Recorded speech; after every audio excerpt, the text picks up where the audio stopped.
importância da Academia Amapaense de Batuque e Marabaixo é relevante e importante para a perpetuação da nossa raiz e ascendência africana. No Brasil, infelizmente, nós não temos memória, né?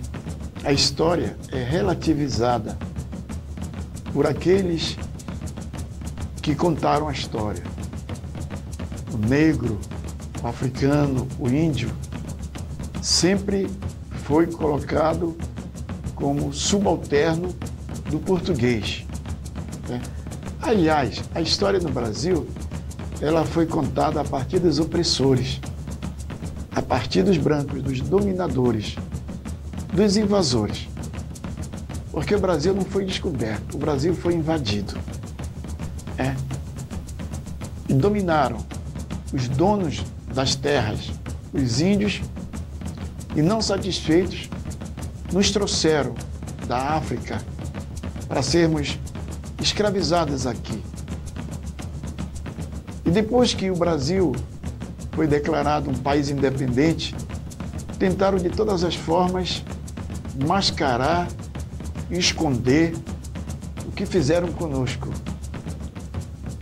Mas a resistência, a luta, o desejo de liberdade fez com que os descendentes dos homens e mulheres que foram escravizados não permitissem que nós continuássemos escravizados. Nos jogaram das senzalas para as periferias das grandes cidades. E o preconceito continua hoje. A Academia Amapaense de Batuque e Marabaixo tem como grande objetivo fazer a união de todas as comunidades negras do estado do Amapá que desenvolve o batuque e o marabaixo, através da sua fé e devoção aos seus santos padroeiros, aos seus santos de devoção. E também um grande objetivo da academia é fazer um resgate da história dos nossos baluartes que nos deixaram o batuque e o marabaixo como herança cultural, que nos fazem viver e se emocionar até hoje através do grande legado que eles deixaram para a sociedade amapaense.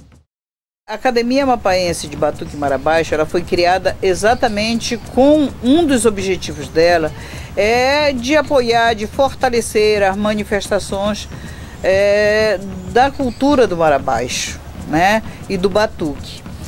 Todo um trabalho que está sendo feito, né, pela academia, especialmente com relação à preservação disso, né? A preservação da nossa história, a preservação da nossa cultura, valorizando os acadêmicos, os cantadores, né, de marabaixo, os cantadores de batuque. Então isso realmente ela vai dar uma visibilidade que o marabaixo precisa para ser conhecido e ser valorizado. O marabaixo, como patrimônio material do Brasil, ele é o resultado de 10 anos de trabalho. Iniciou-se em 2008 com um pedido de registro do marabaixo, só que para o IPHAN entender o que era o marabaixo foi necessário fazer o Inventário Nacional de Referências Culturais, que é uma ferramenta do IPHAN que possibilita condensar essas informações das expressões culturais do marabaixo e entender a profundidade histórica, antropológica, um trabalho etnográfico. E até 2015 existia 3 pedidos de registro do marabaixo, devido à sua influência aqui na região. Mas desses 3 pedidos, um pedido não era dos detentores do marabaixo. Um outro pedido não tinha embasamento histórico. E um terceiro pedido, ele foi feito por pessoas que não tinham anuência dos detentores do marabaixo. Então, isso aí era um entrave para que o IPHAN pudesse executar esse pedido.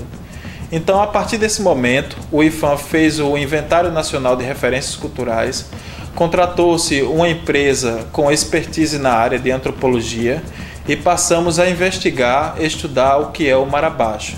E a gente descobriu para o IPHAN.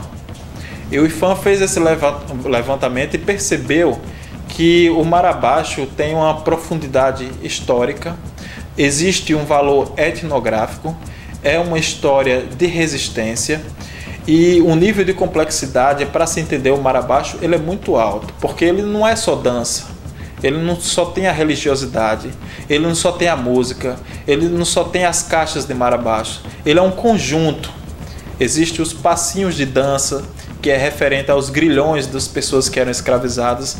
Então, fora todas essas expressões, esses elementos que compõem a cultura do Marabaixo, ainda existia a quantidade de pessoas marabacheiras que praticavam o Marabaixo. Então, o IPHAN passou a compreender o que é essa expressão, sistematizou isso em conhecimento e, a partir desse momento, a gente fez o pedido ao IPHAN sede, ao Conselho Consultivo, para o registro desse material. Então, foi dado esse material para um relator.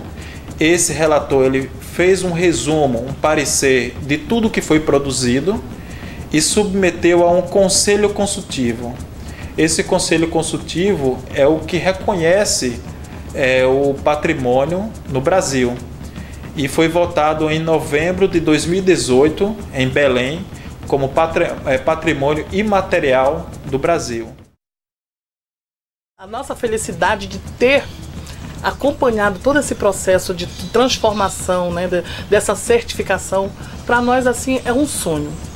É um sonho de buscar realmente essa valorização e essa difusão do nosso Marabaixo. Da gente conseguir realmente chegar não só aos 4 cantos do nosso estado do Amapá, como do Brasil todo. Então, assim, para nós, esse processo é de grande avanço. É um avanço, realmente, porque a gente, com esse avanço, estamos conseguindo despertar o interesse maior pelo nosso Marabaixo. E, assim, participar desse processo de certificação, participar de ser uma das acadêmicas da Academia Amapaense de Batuque e Marabaixo, é assim uma responsabilidade muito grande. É responsabilidade porque a gente precisa, né, ainda avançar, precisa ainda chegar realmente nos 4 cantos desse nosso lindo Amapá. A gente só vai ter esse gostar, esse olhar de valorização e difusão, e para isso a gente precisa de políticas afirmativas para que a gente possa chegar lá no Oiapoque, para que a gente possa chegar lá na Serra do Navio, para que nós possamos ter pernas para chegar em todos os municípios e fazer com que as pessoas conheçam um pouquinho da nossa cultura, porque as pessoas, a gente não pode cobrar o que a gente não dá. A gente só pode gostar daquilo que a gente conhece. Então, enquanto a gente não fizer as pessoas conhecerem essa nossa tradição na totalidade, inicialmente dentro do nosso estado do Amapá, a gente não vai conseguir que as pessoas valorizem, prestigiem, participem. A gente só consegue isso realmente indo, levando, mostrando e fazendo com que as pessoas aprendam. Eu era sambista, né? Mas dentro do projeto que a gente fazia do samba, eu sempre fazia umas músicas que tinha no contexto a questão do Marabaixo, né? Mas quando foi em 2010, nós criamos um projeto dentro da Secretaria de Turismo chamado Marabaixou, né? E foi aí que eu considero a minha entrada oficialmente no Marabaixo, que na verdade é o Marabaixo estilizado, né? Que nos permite inserir outros instrumentos dentro dessa levada original e tradicional, para agregar valores e melhorar a levada do Marabaixo. Então a minha entrada no Marabaixo oficialmente foi em 2010. Eu nasci no bairro do Laguinho, né, nas mãos de minha avó parteira, Joana Claudina do Rosário. E no bairro do Laguinho, quem nasce lá, a gente respira a cultura. E a casa onde eu nasci, onde eu morei, ela fazia fundo por uma das casas das festeiras, que era a casa da tia Maria, a casa da tia Felícia, e a dona Maria, ela é irmã da tia Biló Julião. Então ali acontecia. E naquela época nós não tínhamos quintal, ou seja, as casas do entorno de onde a gente morava se tornavam uma família.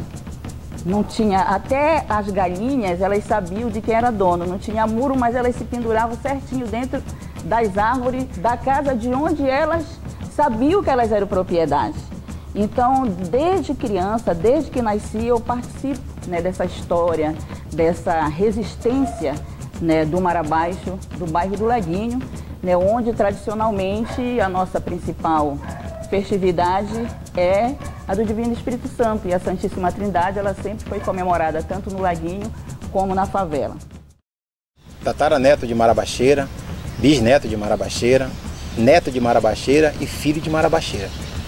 Então, a minha vivência toda foi isso, dentro da cultura do Marabaixo, porque quando tinha as festas de Marabaixo, como eu fui criado pela minha avó, então geralmente ela me arrastava para aquelas festas com ela, porque não tinha com quem eu ficasse, eu tinha que ir com ela.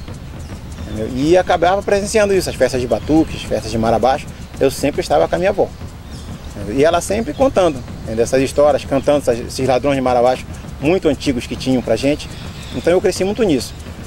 Eu vim da roça, nasci na roça, na verdade, no quilômetro de Ilha Redonda, vim para a cidade para estudar e acabei ficando.